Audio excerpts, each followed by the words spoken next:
Hi everyone, welcome to another COYS Live. I'm Nick-Topspursman on COYS. Yep, and I'm Lex on COYS, so welcome. And I'm simspurs on COYS, and I'm Simeon. Cool. Oh, good to have you back, guys. We're going to do a little pre-season, just before the season starts special that we thought we'd whip up. A few different things to go through today from a few players we've signed, transfer rumours, and then looking at our first opponents and some predictions for the season. We'll start off, obviously, we signed, after we were talking about right backs and stuff in our last COYS Live, we signed Matt Doherty, which is good to see us get another player in relatively early. Obviously, a bit of a weird kind of pre-season, this, I think, very short. And obviously, international duty, like the week before the season starts, which is insane to me. It is what it is. Just thought I'd maybe get a rundown what you think of the signing kind of at a glance, and then we'll look at the player in a bit more detail and see what we think his strengths and weaknesses are. So, Klaus, what do you think of the signing? Well, I think it makes sense. We basically brought a wing back, giving the hybrid system we're playing. So, like I said also last time, since that any signing has to fit the given demands of that signing in that position, that system. It's not necessarily about getting, just the good players, getting the right player. And maybe sometimes they're not necessarily flashy, just has to work functionally in that position. And I think, of course, it's not like Dani Alves or something, but he will probably fit quite well in the requirements we have for that position. Defensively, he can make the yards, I think. He's physically imposing. He's mentally tough, they say. Defensively, people say he has difficulties, but then again, initially he'll be covered by I guess one of the centre midfielders and the right centre back, who has to be quite quick actually to cover him initially. Yeah. And then it's a bit like a wing back system on the right hand side and a normal system on the left hand side.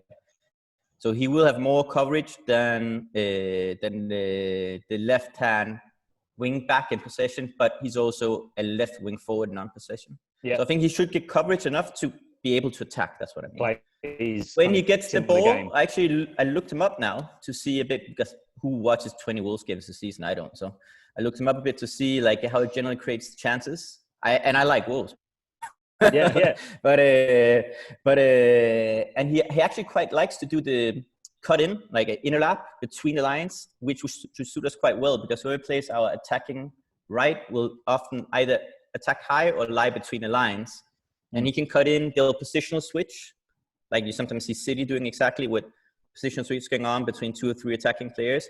And from there, you can just shoot. He can slip through the ball as well. He's done quite a few assists like that. I think it could combine very well with Bergwijn. I'm very, very interested to see it, because Bergwijn's really intelligent in his link-up play.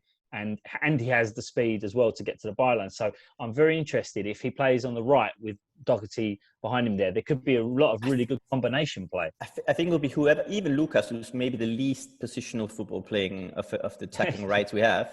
Even with him, it will be a slightly or quite drilled in movement. Like that when the right back cuts in, automatically the other guy will just take the position of the right wing back. So the shape is constant. Someone's always holding movement.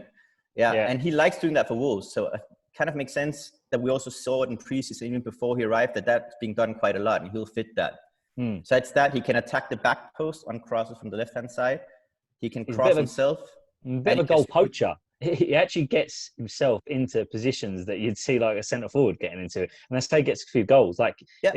He's very, very good at reading when to gamble and actually get in there at that far post. And he's a real threat from set pieces, another threat from set pieces. But I don't think it would necessarily set pieces. Just like when in general as well. Right, the defense will pull left and he'll attack the far post in a blind angle. I think both in open play and set pieces is another big threat. And our set pieces have improved, I think. We look more dangerous, they're more consistent. So I think we could be quite deadly from them. What do you think, Sim, of the signing of Doherty? Have you seen much of him, or have you...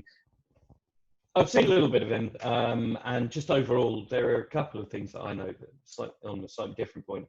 Both him and Højbjerg, it's all about the mentality of the player, and I think that's what we're seeing. We're seeing now Mourinho signing Mourinho players, because it's all about their attitude, their mentality, their momentum on the pitch, their attitude towards the other players on the pitch. The way that, if you look at both of the way that Højbjerg spoke when he first came over, and then you sort of listen to everything that's spoken about Doherty. It's exactly the mentality that Mourinho's looking for. So on that level, definitely very happy, because it talks as well to a style, a consistency. It talks to getting the Mourinho way, whatever that may be. And it talks to a lot of, I think, really positive things, having that sort of player. He's big as well. Without being funny, that's really important, I think, at the moment to the team and the way that we play. And the fact that he played right wing back does really go to show that, yes, we're going to continue in this quote-unquote lopsided formation, over which I think I understand most of it. I'm not entirely sure I understand to the depth of you guys, but I think the point is that he's definitely going to be good at going forwards, coming back, and he may not be super fast, but he's fast enough. And that's kind of the point, is you want a player who can do the job. He may not be Roberto Carlos, but he is going to be a player, I think, that probably would fit even better in our team, albeit that that's probably a silly example. It's quite an interesting player, because they call him the Irish Cafu at Wolves. I know a Wolves season ticket holder is a very good friend of mine, and he was absolutely devastated when we signed him. He messaged me basically ranting at me that we'd signed him. Loves the guy, says he gives 110% every single game. Even if he has a bad game, he will always give you the commitment. But he said he run through walls. He's one of their best players. He makes them tick, were his words to me. He makes them tick. It's quite unusual for a fullback, really. Yeah, but he cuts in. Wing back. He cuts in a lot. He said he loves the combinations, so he likes playing that quick pass and following it in. He scored a really good goal against Manchester City last season, where he actually did this cut in and he ended up finishing with his left foot, and that was a fantastic finish. I think the weaknesses, I think one-on-one as a pure defender, he can be beaten. He can be got at a bit. But to be honest, these days there's not many fullbacks that are great defensively one-on-one. So it's not like we can say, well, oh my God, that's a massive problem, because there's a lot of fullbacks in his league. Alexander-Arnold is not very good one-on-one defensively, and he can be got at for Liverpool. But he's so good going forward, you can deal with that. And the other thing I'm slightly concerned about is he's so ingrained in that Wolves system, which is really superbly coached, that there is always a chance that he may struggle to replicate his form in a different side. But we could mitigate that because of the fact we're playing this kind of hybrid system and allowing him to play in a similar manner. So, all in all, I think he's a really good player. He's 28. He's 28, I think he is. So it's definitely a Mourinho signing. Yeah. It's definitely a Mourinho signing, which is a good thing, because it means the manager's getting players he wants. He's got a lot of Premier League experience. He's got a lot of experience as a pro, ups and downs, because he's worked hard throughout his career to get there.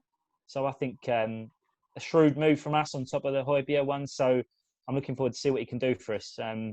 Shame he hasn't had much of a chance to adapt to our team with the game starting, particularly in that role, because it is quite a demanding role in our system, I think.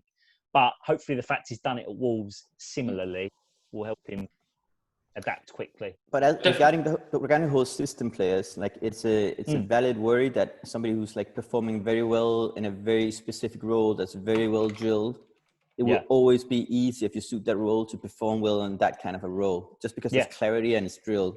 That's true. Exactly That's true. But if the player fits his new role in terms of like characteristics and level, and he goes to another coach who's also very much into drilling systems and roles, I'm not that worried, in the sense that if he's well chosen for his role, it will be well drilled, and he'll have that clearness of knowing what to do. And it's more if you have a player going from one style to another. Yeah, where it's extremely well drilled and a clear environment, and suddenly they're like in a Harry Redknapp team. Exactly. Or something. Then not offensive to Harry Redknapp, but he wasn't a high tactical coach. He was more of a management style. Old school. He picked the type of player and then let that player play to his type. So it's kind of like laissez-faire kind of thing going on, instead of like drilling certain movements and role to a very high degree of precision. So I think he'll be all right in the sense that he's been well scouted, I hope, and he will be drilled. Like, it will be a clearly drilled tactical role. I can't believe the price is going for. Like, it's unbelievable business, and I can only think that George Mendes is involved there somehow. I think he's so entwined in the Wolves setup. It's got to come into play, because there's just no way the second probably the second best right back in terms of his overall contribution to a side, is going for £13 million. That's ridiculous. Well, yeah. What do you think, Simeon? I think the fact that it's this season has changed a lot. It might just be the case they also got no other offers. Combined with the Mendes thing, it might also be Doherty just said, it's time for me to move on at this point. And they kind of agreed because he'd given such good service. So it depends on the management. I think those things would have all led into it. But yeah, the Mendes thing. I mean, it's a bit too obvious not to be an influence. That's the problem. I mean, I just signed that kid, didn't they, for like £40 million, played like 3 games. He scored like 3 goals for Porto and they brought him straight in for €40 million. He's definitely in there. I wouldn't be surprised to see someone like Florentino Luis or something like that turn up at Wolves either. I think we're seeing a whole kind of modern, it's not a bung system since that managers aren't buying players that they don't want to get money back. So it's not like corruption, but I think we're seeing this whole kind of like, to get players, you need to have contacts, you need to have favors, and then you invest in kind of like getting players from them.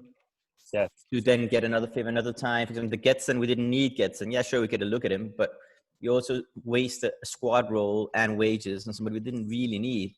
But we got him out of a difficult spot, in Benfica, like a super talent being frozen and he out. might do it, and Mendes might do it, is doing us favours in return. Put him in the shopping window in the Premier League for a huge potential value of that agent.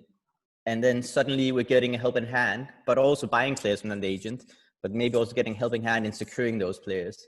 So I think like in a lot of ways, maybe why it's also Levy suddenly is finding it a lot easier signing players. It's maybe also because they're well chosen, like we choose players now we can get, but maybe also because when we go into negotiation now, completely legally the players are already on our side. It's funny when I saw quite a few fans like moaning that like Chelsea are signing superstars and we're signing average players, but sometimes people don't really think about the fact that teams don't need 11 superstars. No. What you need is a few superstars sprinkled with functional players that give everything and fulfill a specific role in the team.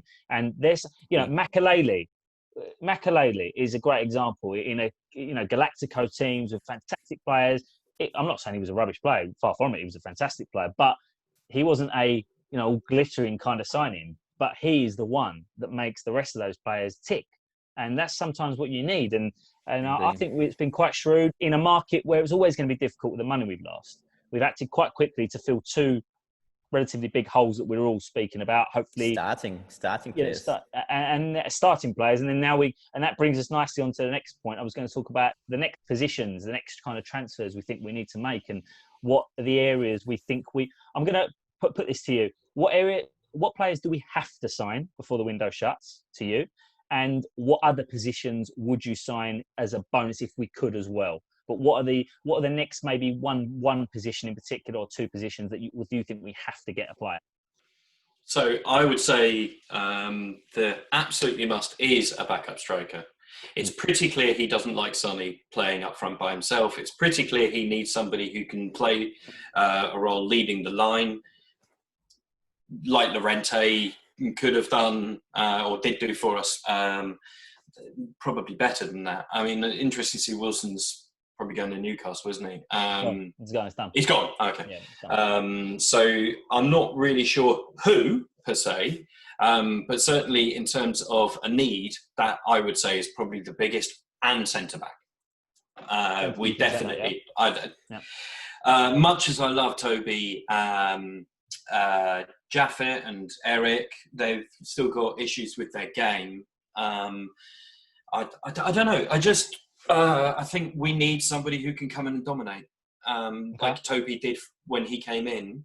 We need somebody who can do that now. I mean, I know we've talked about the Inter player, Skriniar, is it? Yeah, Skriniar. And he obviously would seem to be the ideal sort of player.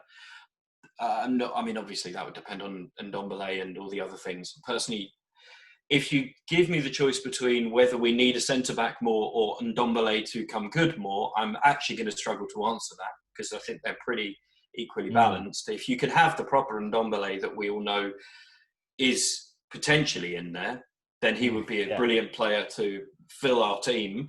On the other hand, if you give me a dominant centre-back who can come in and make a difference right now, I'm going to take that probably because it's everything under Mourinho is about do the best for right now, and that's probably the thing we need the most.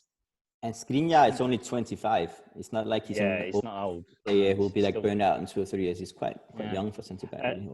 So you're saying striker, centre back? Would you agree with that, Klaus? Would you say the two most important of all the positions? No, not necessarily. I'd say definitely the 9. We need a rotation 9 because we have, especially now with the Europa League and quali, and like the thing is, if you look at the positions, it's a hard-working team. We're going to be a hard-working team, but the roles we're going to be working the most in terms of yardage and intensity, the attacking block, and the right wing back. And the number 9 is also going to get a lot of physical contact and duels. So he might be one of the most worn players in the entire team, like in terms of intensity and physical load. Yeah. And we only have one, and we have maybe a 60-game season, and then we have the Euros at the end of this, and we didn't really have any break in preseason either, and now we have the internationals. So I think we're asking for trouble, especially with an injury-prone player who's like also not a light player. He's a heavy guy, Kane, as well. Like even though he's not super heavy, he's not light. So we're asking for trouble in not getting a 9. Then do we need a superstar 9? No, this is the thing. We need the right player for the right type at the right level. That's that. I don't think we want a tank center forward because you want somebody who can hold it and who can move in the box and who can win headers. But you want somebody who can lay it off as well with the ball at his feet quite well for the unrunning players. And he wants somebody who can run 50 yards quite quickly. This makes it slightly more complicated because a guy like Dini, can he make a 60-yard dash in like 5.5 seconds, 6 seconds, whatever? I don't think so. It's very difficult kind of specific role for I think that's why it's taking so long as well. I think Watkins has been mentioned, but Watkins isn't going to do the hold-up side as well as Kane from what I've seen, but he's a very willing runner, very hard worker, and he could improve because he's already shown good levels of improvement at Brentford, for example. Watkins, but I looked at him as well, but he's a classical space running forward. Even physically, you can tell. But we're going to struggle, I think, to find the exact. We might have to settle, I think, for someone that can do some of the things at least. You've got to get someone in. So the question needs to be, what's the best compromise? Because that's what it's ultimately going to come down to. What kind of play? That's why I said Llorente specifically, because it's like he does everything you just said, except for that big sprint. He was a slow lumberer. You're not going to get many players. I don't know who you're going to get that's an all-round player. They're going to be worth, what is the budget? Crazy money. The thing with someone like Watkins, for example, is if we do play a counter-attacking style quite a lot of the time, he could be quite useful. He's movement-based into space. But any other positions? Is that it? So centre back. No, but I said like for the key lacking signings, there's just one. If we're talking like priorities, secondary signings, I would actually like another right wing back because if we don't sign another right wing back, again, we're going to be a drilled-in system team where everything's. So you would be playing Tanganga. I don't want back. Yes, because the thing is, he cannot go in and replace the role of the other right wing back. So that means you have to change the system, which means maybe we have to mirror image the system. So it's the left wing back, and then you have the drills are not fitting anymore, and you lose a lot of that fluidity. So just to stay fluid, I would like another right wing back because I don't think we have, unless we're trying to shoehorn Getson into it. I think he might try and train Jedson to be like a backup right wing back, and he's got Tanganga there as a more solid option if he needs it. I want to see Tanganga playing centre back more because I think he's got a huge ceiling. I've seen him play for the academy, obviously, and I think he could, and particularly being coached by Ledley, could be real beast of a centre back. So it's interesting. I'm going to be interested to see how we end up there because we do seem to be looking at centre backs and the rumours and the tidbits we've had from in the know and stuff. So it'd be interesting to see what happens there. Maybe he'll use Tanganga for another season, kind of here, there, and everywhere to learn the game a bit before he shifts him inside. Maybe. But, so is it naive of me then to say, doesn't it actually make more sense to have the option of doing it either side? So you have a fast left wing back rather, and a right centre back who pulls back. I think the problem is there if both of them get injured. If both of them get injured, your attacking ones get injured. Your whole system's gone. If you've got two right wing backs. No, but I'm thinking so. No, but I'm thinking more like so. If you've got Doherty and another that you've just been speaking about. On the other side, we've got Davis, and then two players. Well, I'm not really sure about Sirkin enough yet, but certainly two players that look pretty good attacking, if you can say as much about Cess. But we've got the potential to have both on both sides, and wouldn't it make more strength in terms of mitigating the opposition if that's what this is about? Yeah. If it's about playing a system that best stops the opponent, then surely you want to have the flexibility to switch them. Or maybe there just wasn't enough pre-season time to do that. That makes sense. I think the problem is if like Sessegnon got injured, like if Sessegnon's the attacking option on the left, Sessegnon gets injured and Doherty out at the same time, then you're back to Davis and Tanganga anyway. But I think I would like to sign a left back personally, because I've never been convinced on Davis as being a top level. But I don't. It's interesting. We keep getting linked to him, and there's been in the know on it, but it doesn't fit the system that we're going for at all. Because Reguilon, for example, is an attacking fullback. So that's very much a two attacking fullback to one man or two men in midfield that drop in, which is not the way we've been playing. I think we need to consider maybe not so much what we like, but what Mourinho wants. And I think, again, we have a coach here who's chosen his shape, he's chosen his system, who drills everything in terms of exercises and how we build up the play. I don't think he wants to have to mirror image that and to have different shapes going on if he can avoid it. So it makes sense having quite good coverage on each position to maintain the primary shape. Yeah. Can you do it? Yes, but you will lose initially some fluidity, speed, and also take more energy initially as well for the players to adapt to it. So I don't think he wants face some issues with it, but I think we'll leave that till the season starts. But I think we saw some potential issues where teams will clock on to the way we play and just go to that right hand side and exploit the left side where it's so tucked in. But I don't know. I always like a bit of symmetry in the way teams attack. Yeah, but as you said, it's already tucked in. It is asymmetric, but it's covered. So I mean, we'll see. It'll be interesting to see how it plans out. But you made an interesting point, Klaus, about Kane having to play 60 odd games, and that leads me nicely into the next question, which is we've got a pretty busy schedule to say the least, and I wanted to know how on earth are we going to manage the squad for these 9 games? Is 9 games in 20 days, something like that, to start the season? So I think here we've got Everton on the 13th of September, Lokomotiv Plovdiv on the 17th of September, Southampton on the 20th of September, Leyton Orient or Plymouth on the 22nd of September. If we go through Europa League, we've got Botasani or Skendija. I'm not pronouncing that. 24th of September, 26th of September, Newcastle, 29th of September, League Cup, 4th round if we beat Orient or Plymouth. October the 1st, Europa League playoff, if we've made it that far, and then United away on October the 3rd. That is pretty brutal, to say the least. I pose this to you. How on earth do we manage the squad through that schedule to start the season and be competitive? Being fairly cynical. Go on, Sim. I'll give you a nice, easy question there. Go on. No, I think actually the simplest answer, or the first point, is probably for the League Cup we play mainly youth players and backups. For the Europa League, that I rather suspect that it will be a case of everybody on board for those 7 of those 9 games, and then it will be play the kids, because there's a point. There's a point where there's like next to no turnaround time at all. So you have to have 2 squads, basically. It's not Liverpool did it. We'll have to do it this year. The answer is we should have a bigger squad as well. Sacrifice is the wrong word, though, isn't it? Because it's not about that. It's about saying you dealing with the resources correctly.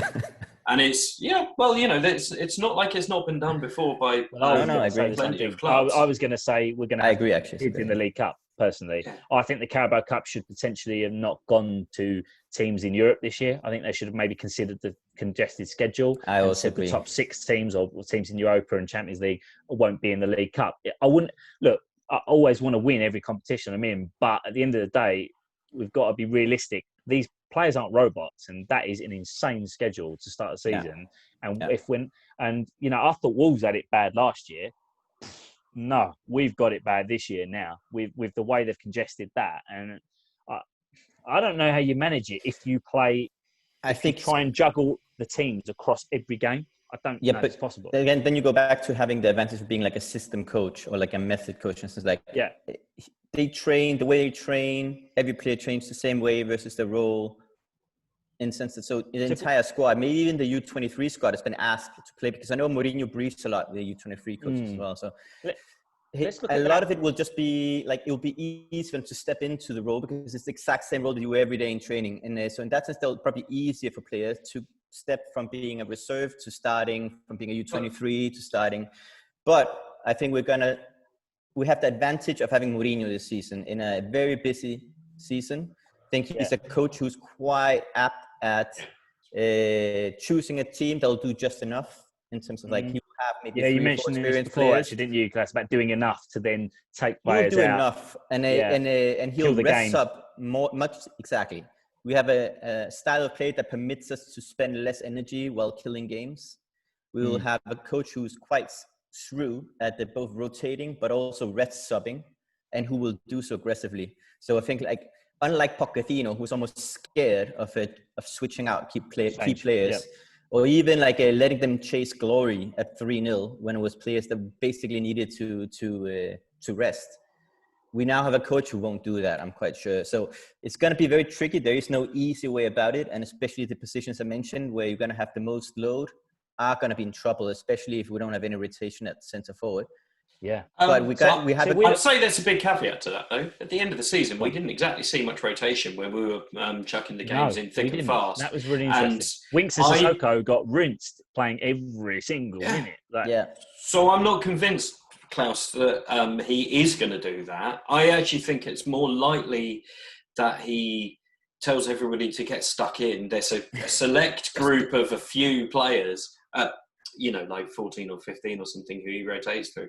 And then as injuries and stuff occur, then he starts rotating in. I would see that more likely. I mean, not including League Cup stuff and having to split squad. If we look at that Leyton Orient game on 22nd, so we've got Southampton away on the 20th, then Leyton Orient or Plymouth on the 22nd, and then the Europa League, on the 24th, right? So, all right, so we play, I reckon Everton first game, Europa League first qualifier, and Southampton will be full strength, pretty much. Those first 3 games. You'll think, right, we get through those. Leyton Orient game, Plymouth, I think that's going to be the one where we see the changes, personally. I think that's what that 4th game is going to right. Play 3 games quickly. Let's rest up a few. Maybe have some on the bench to come off the bench to rescue, or I think you'd rather start if the next game's away. Both games are away. So the Leyton Orient Plymouth is away. Botostani or Scandija is away as well. I think that's where you need to split the squad. That was all I was going to say. I think that's probably what needs to happen at that point. Actually, wait, but about the whole thing, he didn't rotate last season. I mean, let's see. Only time will tell what he does this season. But I think it's also different because he's quite logical that he didn't do it. Settle now and create his own squad, so he might think differently. This is it. Now. Again, if you're a system coach, a guy who wants everybody to know his roles, to know movements, know patterns, to come in mid-season, you don't have time to create a squad that knows its roles, that can actually switch between. Slight caveat again. He had 3 months of lockdown in which they were talking constantly. He was doing some naughty training on the fields and stuff. And I'm not going to say. I mean, I'm not saying you're wrong, Klaus. I'm just saying I would put there's a big caveat to it. Some of the coaching, some of the coaching he would have needed to do. Some of the coaching he needed to do, he probably wouldn't. To be fair, wouldn't have been able to do. In the lock, even when they came back to training ground, because you could only have certain groups of players, and there's certain drills you need to run where you need to run them as 7, 8, 9, 10, 11 players against possibly even 11 on 11, and sometimes it's 7 on 7, depending on the block and stuff. So it could be an 8 on 8, it could be a midfield and a defensive block again. So there is. I think we will see though within this first month or so how we approached it, whether we will rotate. So I think we'll get the answer very quickly. I do think we'll get it very quickly. But even in pre-season, I think we've seen the youngsters being rotated heavily. We don't have a fantastic under-23 side. We have some very talented players coming through from 18s, 17s, 16s, but there aren't. The under-23 side isn't very strong. A lot of their best players in our academy are a bit younger. Like the best talents we've got, Skip, Parrott, Tanganga. Well, Tanganga's already in the first team. Skip's on loan. Parrott's on loan. We've got Sirkin, obviously, and White are both with the first team anyway now, which is great because they're both 18. right? So they're not under 20. They're not like the 2021. Yeah. So we haven't got, in my opinion, a massive amount of reliable players to come through. Like if we're looking at like the likes of Anthony Georgiou, for example, he's not good enough. In my opinion, not good enough. He'll get a good career in League 2, League 1, maybe, possibly Championship at best. He's not going to be able to come in for us in the Carabao Cup, and in my opinion, and just turn it on. So it's going to be very difficult to make. I think one of the competitions may be, I said sacrifice, like you said, Sim, maybe the wrong word, but he'll have to prioritise, I think, to some degree. And I don't sympathise.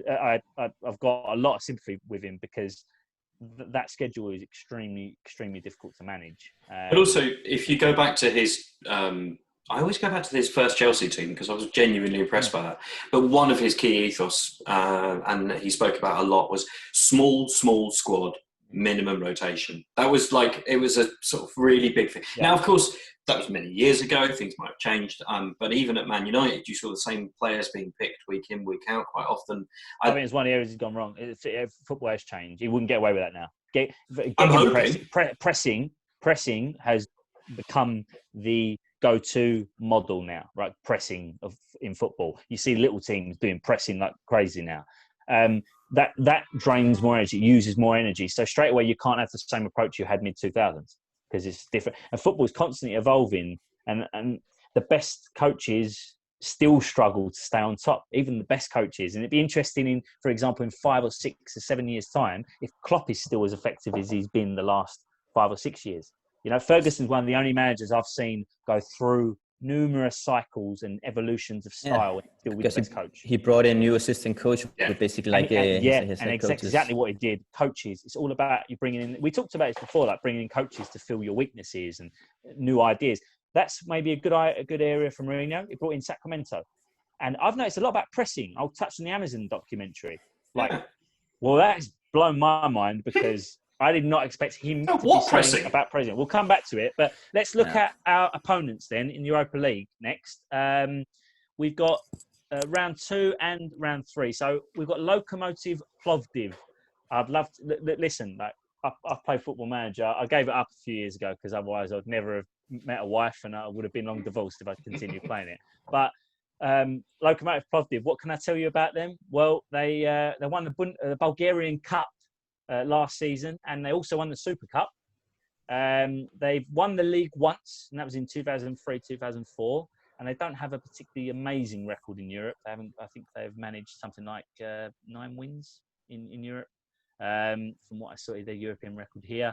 So 8 wins, 2 draws, and 17 losses in the UEFA Cup / Europa League in 27 games. There's a 29% win percentage. Anyone know anything more about them? No. Cool. Well, I know their manager really wants to beat us, because I saw those comments, and so he's obviously looking forward to it. It's going to be one of those games. We're going to be a bit of a scout, whoever we play in these playoffs. A little bit like Young Boys. Do you remember the Young Boys playoffs? Yeah. And we'll put our heads in our hands and thought, oh my God, we got to Champions League, all that work, and we're going to go out in the playoffs. So it's one-legged game, one match.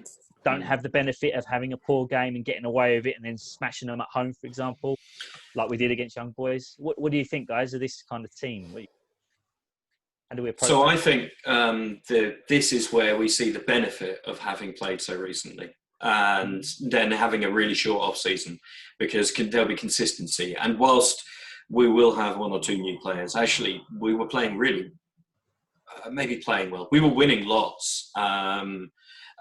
At the end of the season, and I rather suspect that that's going to help us through this, because it's just how do we basically hope Mourinho's team's done a lot more research than any of us.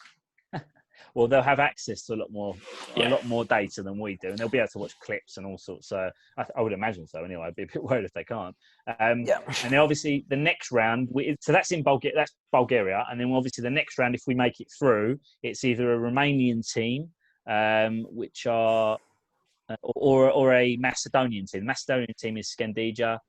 If I pronounce that right, I don't know. And Botasani is the Romanian. So the good thing is, I guess we haven't got really long trips.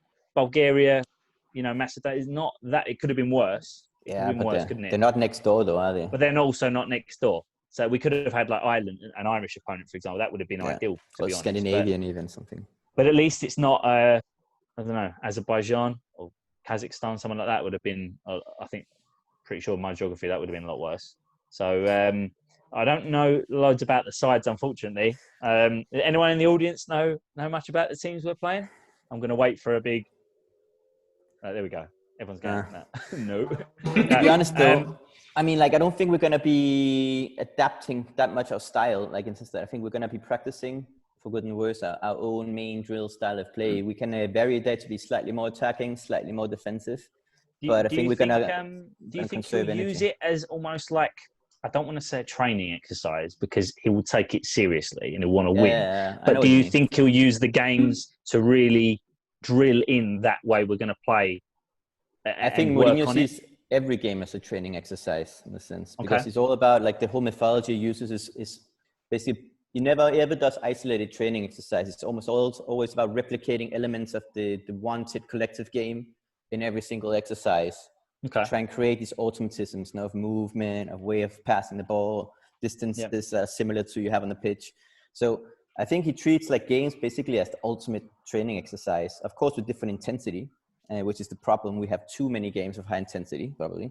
But I think he definitely will use it as that, and that's exactly what I mean. He's not going to suddenly change his plan, approach, shape, way we want to play just because we're playing the Bulgarian Cup, whatever.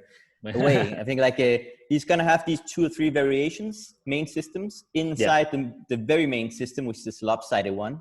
He has different variations of balance. He can change by having different player types in different roles. And I think he's basically going to operate within that towards almost any opposition we're going to face. So again, that's a good thing. We don't have to change wholesale changes every time in every opposition we meet. We can adapt. So coming back to the Premier League then, first 3 opponents, Everton, Southampton and Newcastle. What do we think of the game, and how many points do you think we'll get from those 3 matches before we head to Old Trafford? Sim, you want to go? 10 points there. At least 10. 10 points. Interesting. I think the problem is, to me, it's like, yes, that's the point, is we will see after those 3 games just how well we're doing. But I'm happy to be playing Everton, Southampton and Newcastle, because they're all teams that are pretty good, could actually be a little bit better than they looked last year, probably, especially. I mean, obviously Everton, the issue, I think the best thing about playing them is that they haven't had a chance to get to bed in their new players. They're very important new players. And also, I'm not convinced with the players they've bought, like, compared to other people. James Rodriguez is living off a 2014 World Cup, as far as I'm concerned. He hasn't done anything really since then. Alan is a decent signing. He's a good player, good player for Napoli. But he is coming into the Premier League at an older age again. Always a risk because players can struggle, particularly from Syria as well. We've seen that before. And then the Doucouré, I think, their most solid signing, funny enough. I think Doucouré is the best signing they've made. And they got Kapanen to come back as well, and he's going to be between Doucouré and Kapanen. I look at it a bit differently. Of course, the signings are important, since that I have the strength and having the strength, and that they had a good transfer campaign and stuff like that. But if you look at it, we are most likely going to be a transitional-based football team. We want to score goals, counter-attacking. We want to score goals on set pieces. This is how we're going to score the main part of our goals. We're going to face those 3 teams. 2 of them are going to stand low, park the bus, and counter-attack, most likely. It's going to be Everton and Newcastle. And the last one is a classic Germanic, super aggressive transitional team with the high press and all of this. But those are the 2 best ways of negating space for being counter-attacked upon. Either you press super high aggressively, or you stand very low. That's a really interesting way to look at that. So it's a very, as a system, not in terms of like how difficult is the opponent, because there are better squads, yes, for sure. But as systems, they're like the very good test of how we're going to cope with other teams. They're the kryptonite. They're the kryptonite to the way we play. Yes. By sitting particularly low. That's why we've got to have a plan to beat low block teams. We have to have that. I think Southampton, and it's going to be really interesting to see how we play. Southampton's probably going to give us 1 or 2 chances to stick in the knife, because again, that hyper press. They leave gaps. They will leave gaps. They're a good side, though. He's done a really good job. We mentioned it before, and that'll be a tough game at St Mary's early in the season. But that might be one step too far from them, trying to press that high against us. If we've got everyone fit, if Kane's playing, Son's playing, you've got Bergman, you've got Lascelles fit, then and Doherty's playing everyone, we should have too much for them. All three of them. So. Newcastle's going to be interesting because they've made some really crude signings today, and they're in the process of making Wilson, Jamal Lewis, Ryan Fraser. That's not world-beating signings, but 3 clever signings in positions that they could do with strengthening. And you can say what you want about the Bruce, but he can park the bus. You know what I mean? He knows how to do that. We found that out at White Hart Lane last season. Yeah. So I think it's a very good test as a group collectively for a style of play. If they nick the first goal, either of the Southampton's all right. We can probably make 2 against them, maybe even 3, but 2 probably. But and they'll keep on going. Southampton. They won't just stand low. But the other 2, if they nick the first goal and just stand low with the 10 players. First goal is so important. Hopefully, where we're drilling our defensive play and stuff, we'll concede a lot less opening goals and we'll be the one that takes the lead more. Let's always put it like this. Maybe Doherty will have a chance to show just how good he is with his head. So how many points, Klaas, are we going to get from those 3 games? We're going to get 7. 7. And where do you think they're going to come, those points? So, I think we're gonna beat Everton. I think we're gonna have a little bit too much of them get the first goal. They'll have to open up. We'll kill them on the counter. That's 3 points. Then it's a good question. I think we are gonna win most likely against Southampton, but they are home and they're gonna be buzzing and high energy. We could win or throw that away, or get a draw. And it's the same in Newcastle. So I think we're gonna win the first one and then get 4 in the next 2. But we could throw points in either of those 2, basically. You, Sim? Win them all. And I don't say that as just a joke. I think I think there's a decent chance we're going to win every one of them. I think Everton. Chance. I mean, more than so I'm going to slightly disagree with you. I don't think Everton do quite play low block. I think they play possession football a little bit more. I think that's slightly different. I think they play boring. I think not against us. They certainly were. Ancelotti will go straight out counter-attacking against us. You're counter-attacking against a counter-attacking team. I think they both. That's the problem. Is they both nullify each other. I also going to slightly disagree about your point about Southampton. The high press is brilliant at breaking down the low block, but the counter-attack is really brilliant at breaking down the high press. I think they are 2 systems made to work against each other. No. If you can get through that press, that's exactly my point. They're very good at doing it. It's very hard to get. That's exactly my point. You have 2 ways of negating a counterattack: an attacking, proactive way, and a defensive way. See what I'm saying? So it's 2 ways of testing. Hopefully, a team like us. I've always said that when we play some of these teams that really do press and get in our face, I've always said that's the moment you want to be able to utilise longer balls and longer passes. And I've always said that, like when we play against Man City, we're playing against Liverpool, and they were pressing their faces. I was like, play that ball in behind their fullbacks into the space for Son to run onto. And then there's a couple of times we did it against teams like that, and I was like, hallelujah. And that is the way you've got someone like Son with his movement and his pace.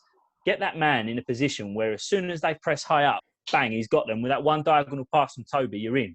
And we don't tend to do that enough. So hopefully we'll see some more of that when we... I also think with Mourinho, it's the benefit of having Mourinho over an idealist. So if you have an idealist or a philosopher of football, you play one game one way and you keep pummeling until you win, which is Pep, for example. What I like about Klopp is that he's adapted his game each season and he's done really good things, because it was originally all out attack and high press and nothing else. And nowadays he mixes it up a lot more. And what I like about Mourinho, if there is something, no, there is a lot to like. Sorry, I didn't mean that. But one of the positive things about Mourinho is that he is a pragmatist, and he wants players to play to the weakness. That's the reason why I think that we'll beat Southampton, and I think we'll also beat Newcastle, because I think, in spite of everything, they're just not as good as us. And as long as we've played the first and won the first 2, we'll win that one as well. I mean, I'm not saying it's definite, of course. Who knows? It's predictions. But I think that's the most likely. I think 7 points. I think we'll drop points at Southampton. I think so. I think we'll draw. I think we'll draw at Southampton, but we'll beat both sides at home. Personally, I'm hoping to see a big improvement in our away record this year. Actually, One thing I'm really hoping for. there's a game where Klopp in his heyday at the Dortmund faced Real Madrid under Mourinho. Like both teams were at the peak. Mm-hmm. And then you exactly had that match. Again, it's an interesting matchup, but it's two different ways of trying to annul a classical Mourinho team. Yeah. And exactly that. It's the long diagonal, because if you press still as a compact unit as 20 times 30 meters. So there will always be space for the long diagonal. If you're under pressure, you can launch it in a long diagonal. And you've got to have someone that's good at it. We've got Toby. He's very, very good. And it needs to be a reflex that if you are pressured, you're not going to launch it. You launch it diagonally, and the wing forward knows, just run for it. It might come. Yeah. And Real Madrid scored exactly that goal. Pressured, lower right, launches it long left, goal. That's the one. I think it's the way to beat these teams that really come at you. And that as well, as you see these teams like presses like 4 or 5 players, and you see it. We've had it a few times in our games. And they go right into your box when you're trying to play out. That's the moment where you hit the gap. You can hit the gap between the attacking block that's gone and the defensive block that hasn't pushed up quick enough. And there's a big space in the middle of the park. And if you've got someone that can take the ball, knowing that he could be put under pressure quickly, but he can take it and turn. As soon as you turn, that entire 4 or 5 attacking players have gone out of the game and you're on. And you're in an amazing position. And you have to be, it needs a decent distributor from the back. It needs a keeper that's comfortable to I'm not sure Lloris is good enough at his distribution. But that player is supposed to be Ndombele. Yes, he can do that. Like, you can take the ball under pressure, spin, goodbye, and all of a sudden you're under pressure, looking like you can see the goal, and now it looks like you're going to score a goal. And that kind of split-second change is another way of beating the press. But I think 7 points personally from those first 3 games. That's what my thought. 7. And just quickly before we give our predictions then for the season, and we'll get predictions from the audience as well, I think. Has anyone watched All or Nothing? I watched 1 episode. Hands up if you've watched All or Nothing. 1 episode. Hands up if it's brilliant. Yeah, I've watched 1. You watched 1, okay. I won't try not to give any spoilers then. You not sure, Tim? Well, I mean, it's more that it is a puff piece, and it's great to see lots of stuff, but you don't. There's stuff that I want to see is all the stuff they don't want to show. I want to see when they really dig down into the tactics. I want to see some of that training to see how it really works. Seeing Mourinho running alongside Harry saying, "Come on, Harry, come on." It was like, what? I just didn't. Whilst within a bigger context, it probably made a lot of sense for that thing. But overall, I'm getting to see more about how Spurs is run behind the scenes. Judge me a little bit by saying this, but I'm not entirely convinced by Levy's humble as pie seeming in the first 3 episodes. Anyway, there was a moment right at the beginning, I think, where he went up and said hello to somebody, and there was a little steal in his voice about wanting to get stuff done. And that was the moment I thought it was the only time you saw the real Levy. The rest of the time, he looked completely under control, like he's trying to get a very specific message across that he's a fan too. I found some of it really fascinating. Without going into too much detail, Lex, I don't know if you've seen this. There's a little bit about where he analyses Dele Alli in training, and he talks about needing to release the ball quicker. And those little glimpses into high-level coaches and the way they pick like top players, and actually things that we say as fans, like, why don't you release the ball quicker? Well, the manager's clearly telling him that. Yeah, I never knew that, but now I know that. So you can't just say, well, the manager hasn't told him to release the ball quick enough, because he is. I think actually an interesting part is, Mourinho's always had this rep for being quite close inside the group with his players, having a good bond with the players. Well, before we had the last 2 meltdowns anyways, but I mean, like, he was supposed to be famous for that, and he was famous for that. And you can kind of see how I think he does it quite, like you talked about Levy being maybe slightly like showing what he wants to show to the camera. I think Mourinho does kind of the same, just towards the players. Like you can see, for example, with Kane in the 1 episode I watched. He wants to talk to Kane in his office, and it's the end of the exercises. They're warming down. So he goes over to Kane and he says like, Harry, can I talk to you in the office? And Ken like, yeah, of course, Gaff. And he goes like, wait, you have 2 kids, right? He knows he has 2 kids because of course he read up on. And he goes like, no, you know what? Your kids, just go home to your kids now, and they're probably sleeping. You can have a few good hours of quiet and come in and see me tomorrow instead. You know what I mean? It's like such a work, like it's such a small work of the mind. But Harry probably leaves there thinking, oh, that's all right. You know, that's pretty nice of him. Really fascinating to He see. planned those kind of things, and I agree with the. He comes with across this, like really well. Like everyone knows that I'm not. Look, I never hated Mourinho. I thought he was used to be an amazing coach. I really have not been convinced of him in recent times.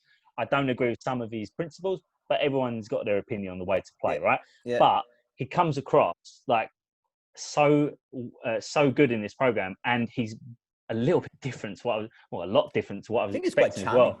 Like, yeah, he's charming. I don't like it. It's too charming. I'm thinking this guy is. I'm starting to think. Oh God, I'm thinking this is the original Mourinho coming back, and then I'm going to start getting my hopes up that we're going to win Premier League and stuff. So that's not good for me.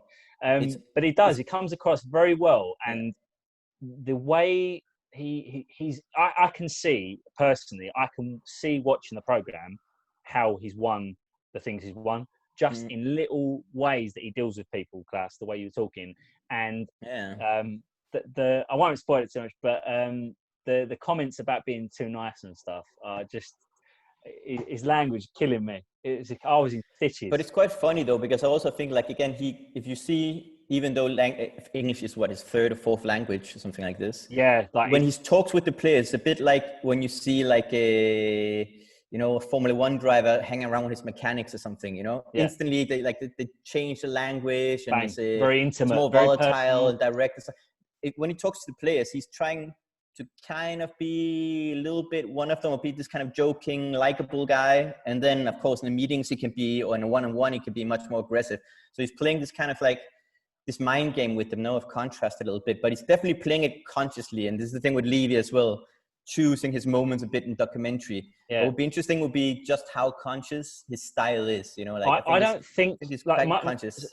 My dad raised this with me the other day. He said, I just wonder if he's just putting on a show. And I said, Dad, there's no way he can put on a show 24/7 in the changing room. Every time he's in there, remembering that there's hammers in there. It's not going to come into his head, this guy. It's too he won't possibly be able to hold it there all the time. This footage we're seeing is genuine to me, most of it, particularly the dressing room stuff. That's legit.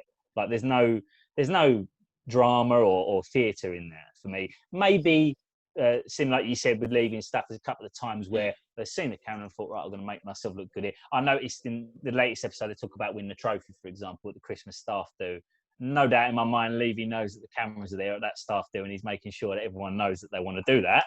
But then again, it's probably a genuine aspiration as well, to be fair to him. He's not going to, I'm sure he doesn't want to just sit there and not win anything, the guy. It's very fascinating to watch. And I just watched the Tanganga one actually in episode 4, and that was brilliant to see his reaction. No spoilers here. But no spoilers, yeah. But it's a really fascinating program. I'm looking forward to watching the rest. Bit of a shame we didn't see much of Pochettino, but I think they changed the narrative once he went and made it the Mourinho show. And rather than focusing on what went wrong in the old days, they're focusing on what can go right in the current era and the new era. I also think, there's just a relevant truth to the idea that was the end of an era. I'm not unhappy to have missed that aspect of Poch. I want to see, I'm going to watch something about Poch, I want to watch him when he was at his best. Yeah, that's what I'm really getting. I wish it would have been interesting to see him at his best in comparison, to see the differences, or were there some similarities, for example, in the way they approach players. But I hear it gets juicy in the next few, so you've got that to look forward to. We've got that to look forward to. I think some have probably seen episodes 5 and 6. But yeah, so I'm looking forward to watching the rest of those. So let's finish then. Let's find out from maybe the audience as well. Predictions I want 2 predictions. Yeah. Where we're going to finish in the league and who will be our player of the year. Okay, so we'll start with, who am I going to pick on? Klaus, go on. Give me, where are we going to finish in the league to start with? What do you think? I'm going to be a positive realist and say 4th, but we could finish 1st, 4th, 3rd even. I think we're going to be quite efficient in the league, actually, to be honest. 3rd, I think. A 3rd there. Sim, what do you think? There's so many strong teams this year. It's a sort of, look at how look at how, I mean, City have improved. Liverpool, all right, they don't need to improve, so let's just say that. Chelsea have improved. Yes, there's still questions about the defence, but they've improved. That lot down the road have improved. I mean, it's a really tough league. I'm going to say fourth as well, because I cannot predict us not getting into the Champions League, but I think there's a decent chance. Look, for all of the, yes, it's superstar glitz and everything else, Chelsea have really banged a lot of really potent players into their team. We've got a fair few, but we only need an injury or two to come a real cropper. Whereas they will do well, and Liverpool and I think City as well. Are you talking about Chelsea? What? Because that was Havertz Chelsea, just because of exactly, just the amount of players. Just because you were talking about earlier on the comparison between superstars and getting sensible Premier League players, which don't get me wrong, I think we've done a good job. Those players have to prove themselves in the Premier League, and as we know, it doesn't always work. And we're talking young players, foreign players, doesn't know the Premier League. Werner fits in because he won't be a target man. They played with Giroud for a lot of last season. But he's best on the left. And he's best off the left. But who else is best off the left? Pulisic. Yeah, and the thing is, another thing is, if you have a lot of talented, highly paid, and highly profiled early 20s players, they want to play. And on top of that, you have, even if you calculate different systems and different ways of making systems work, somebody's going to sit quite a lot on the bench in that team. And you might even be looking at trying to find his best 11 in the beginning. And again, you have people settling in, almost no preseason, lack of Premier League experience, lots of pressure. They will get it right eventually, don't get me wrong, but they might initially lose some points, which are going to be quite costly later on, because I think we're going to be a lot more stable this year. I think Liverpool are showing signs of burning out. I think they'll do in a year. Now, they've played a very, very high level, high intensity for quite a while. They haven't had many key injuries to Mane and Salah, the real stars of that side, Van Dijk and that. And it won't take. They've already shown signs. I mean, look at them in the Community Shield, was it, against Arsenal? Restart.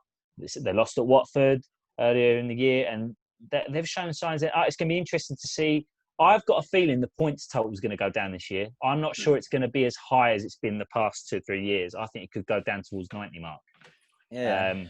And I forgot about United as well. I'm not sure. I don't actually think they and Chelsea will be challenging for the title per se. But I agree with you. I think there's a decent chance Liverpool burn out a bit. But do they burn out enough to drop out of the top 4? That's where I'm convinced. I was kind of thinking and toying with the idea that I was feeling like the gap could close quite significantly. Because Man City weren't miles ahead of anyone else last year, right?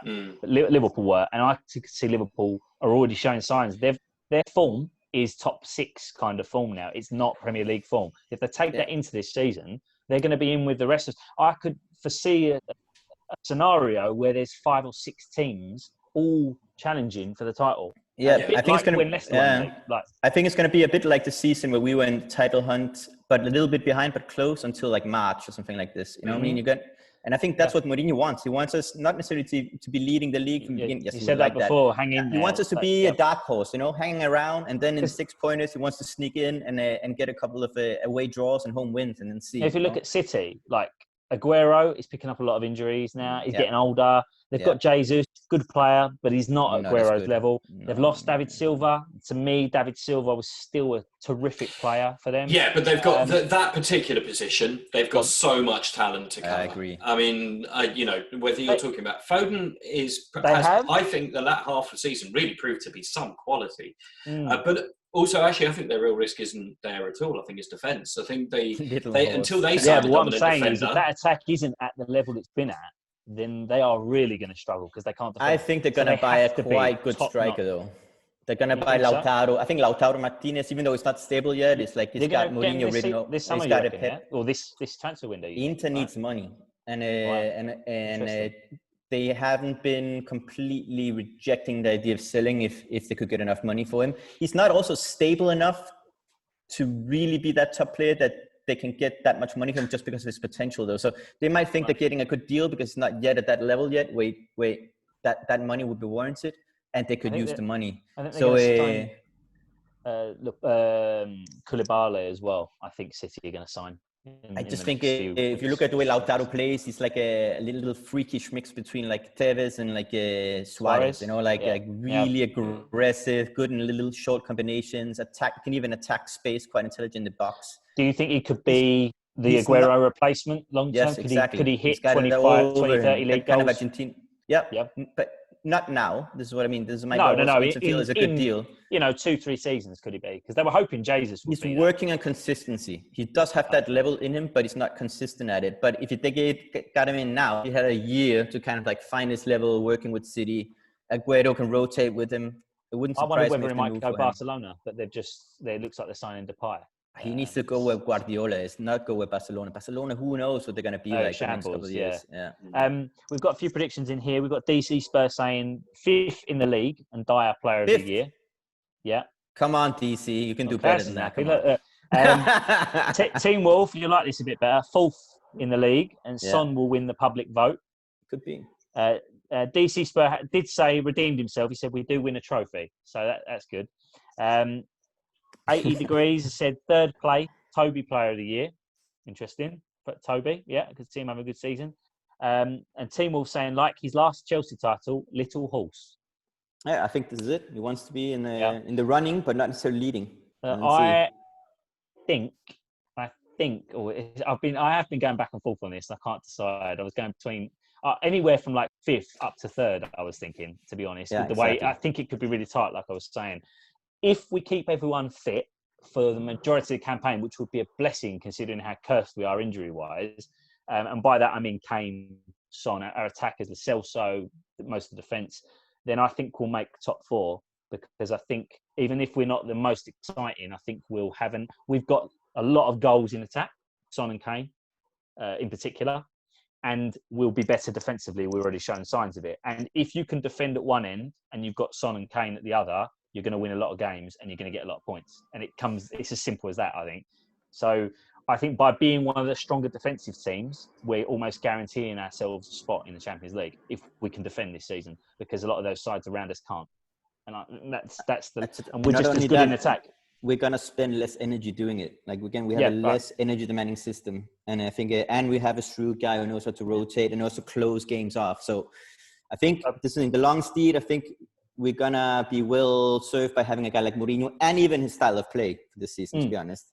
And another thing, though, I'll make a prediction that Doherty, or however you pronounce his name, is going to be the most scoring defender in the league this season. I think he's not just going to get assists. I think he's going to go on that second post.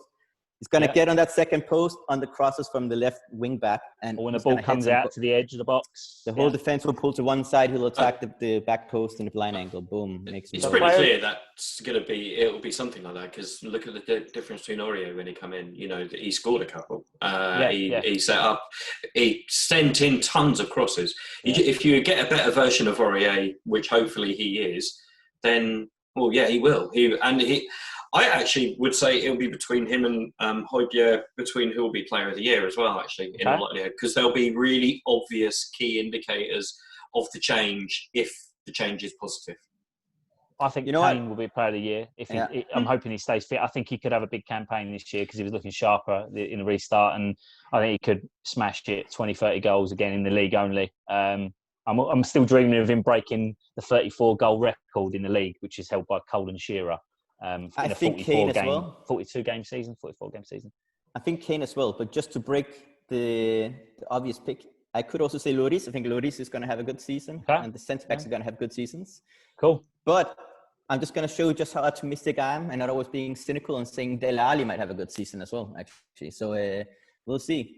So I'm going to say Dele just to be Dele. Okay, so we got Dele. I think you forgot to mention a player there. Sorry. Sonny as well.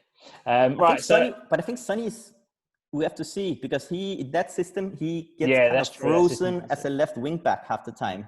So then we do have positional switching going on, but he might not be always a happy bunny playing that role all the time, I think. So we'll see. All right. Cool. All right, guys. All right, that'll do for today, and we'll be on the next one. And thanks to the audience for tuning in, and thanks to Klaus and Sim again for your insight. And come on, you Spurs. Come on, you Spurs. Go, you Spurs.